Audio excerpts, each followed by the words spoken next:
नमस्कार दोस्तों, मेरा नाम है सहज और आज मैं आपको एक बहुत ही छोटी सी कहानी बताने वाला हूँ जो मुझे कुछ दिन से मेरे ख्याल में आ रही थी और ऐसा मैंने बहुत देखा भी है दुनिया में लोगों को करते हुए। तो चलिए, ये कहानी मेरे एक इमेजिनेशन मेरे आप कह सकते हैं सपने में आई थी और मैं आपको ये कहानी आज बताने वाला हूँ। तो एक बार क्या होता है कि एक इंसान होता है, एक आदमी होता है जिसका नाम होता है राजू। और वो जो राजू होता है वो मतलब उसको ज़मीन से बहुत प्यार होता है, जिसे हम कहते हैं इंग्लिश में लैंड।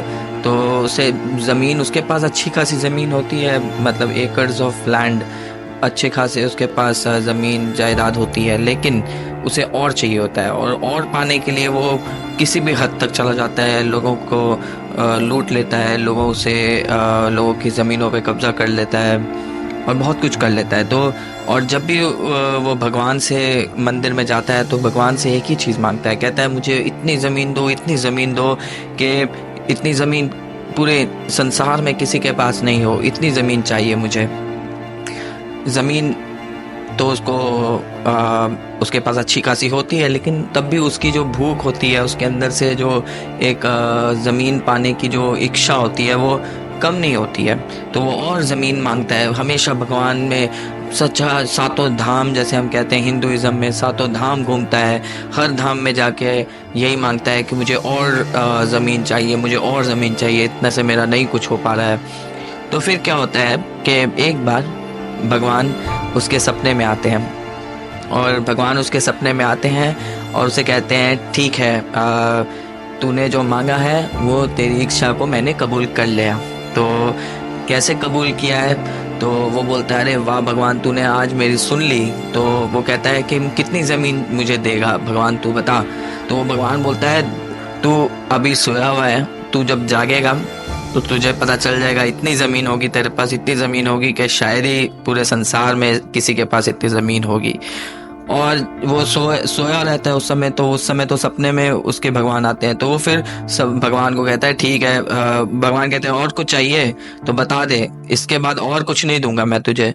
तो वो बोलता है ठीक है, और मुझे कुछ नहीं चाहिए, मुझे बस आपने जो मुझे बोल दिया, मेरे को इतनी ज़मीन, दुनिया में सबसे ज़्यादा ज़मीन चाहिए, वो मुझे मिल जाए, मैं खुश हो जाऊंगा। उसके बाद मैं कुछ नहीं मांगूंगा आपसे और उसके बाद आप मुझे देना भी मत कुछ।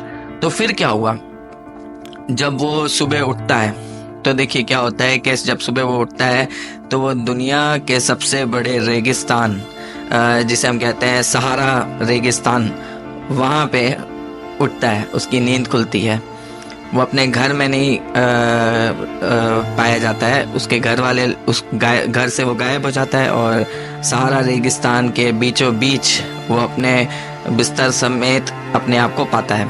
और जब वो उठता है तो वो खाने की खोज में, पानी की खोज में इधर से उधर भटकता है। वो कहता है कि अरे ना मेरे पास खाना है, ना मेरे पास पानी है, मैं क्या करूं?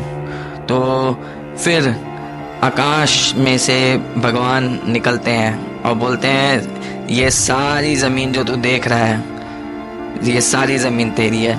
तो बोलता है ठीक है भगवान, तो ज़मीन तो मुझे मिल गई, लेकिन अब मैं क्या करूं? तो बोलता है अब तू जान क्या करेगा तू ज़मीन का।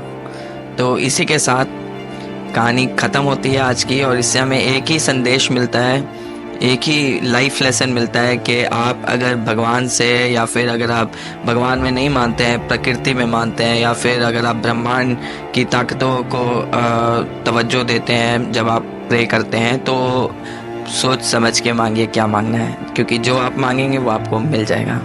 धन्यवाद, थैंक यू।